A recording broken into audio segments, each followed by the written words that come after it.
Hey gang, that was a riff very reminiscent from the organ Vamp to Green Onions, Booker T and the MGs. So I want to show you how to play it on guitar. Very cool riff you can use in a lot of blues, and you can also play some cool variants of it. So let's check it out right now up close. See you in just a sec. Okay gang, well I think this one's really cool, imitating the organ. And we're going to learn it in A, but it's movable, surprisingly, because you're using open notes. And we're going to learn an easier variant, I'll show you at the very end, an easier variant of this such that you can play it even, you can extend it even more. You can play it even a few more keys. All right, so let's learn it in A, though. And you'll find that basically it's a pattern lick. So here's the pattern. We're going to start with, let's learn this one first. Alright, so this one starts on the 6th. You're going to play an open 6th string and hammer onto the 5th and let it open again. Alright, now the trick to this one is also going to be, well, it's two things. One is hammering very hard. And the second is when you let it off, you want to palm mute with your right hand so that it doesn't ring out too much. Alright, so just don't let it ring out too much. And then you're going to play this pattern. This is on the 5th and 4th strings. You're going to play the frets 0, 2, 3, 5, and 5, 4.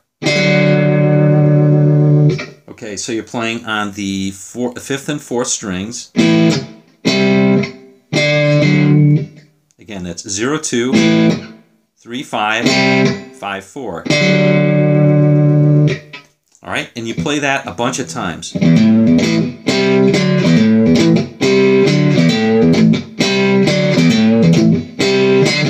Now, one of the tricks, the other trick is that you got to play that note really quick after you hit your open note. All right. Now the second pattern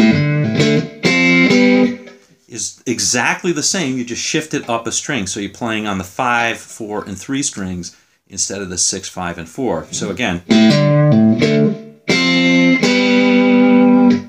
Play that a couple times and you're back. All right. Now the hardest one is probably this one. It's the E. That was the D. And now here's the E.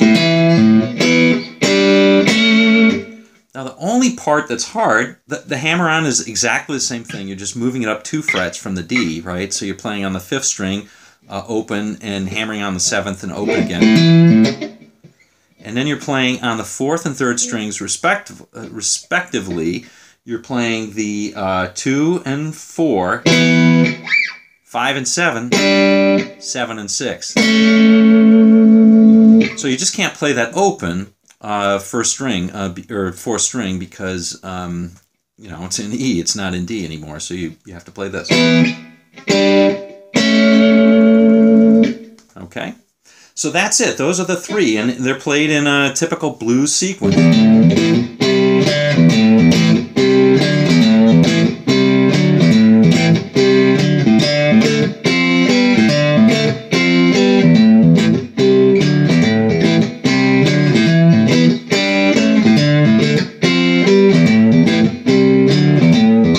then a turnaround chord. I'm just playing an E 9th, basically.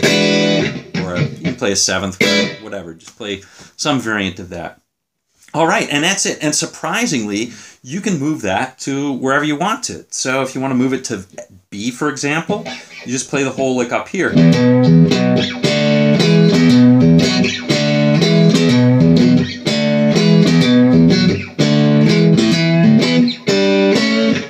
right, so that works in blues and B. Let's try blues and C sharp. I mean, if anything doesn't work, that wouldn't work.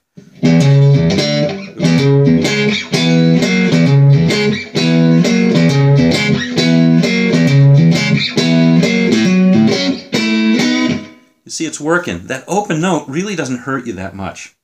So it's great. You can move it all around.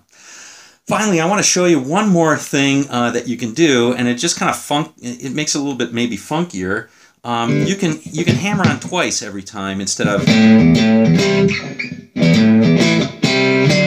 that. You can play.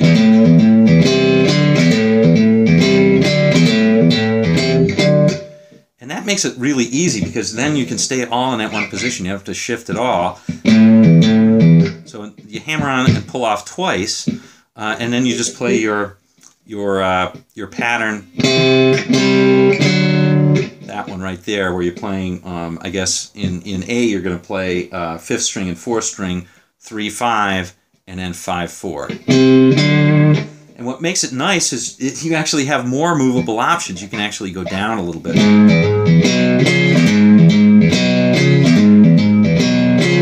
And it's easier just moving it all around. All right, so anyway, I hope you like this. It's kind of funky, bluesy, vampy, whatever. I really dig it, and I hope you did too. All right, we'll see you on down the road.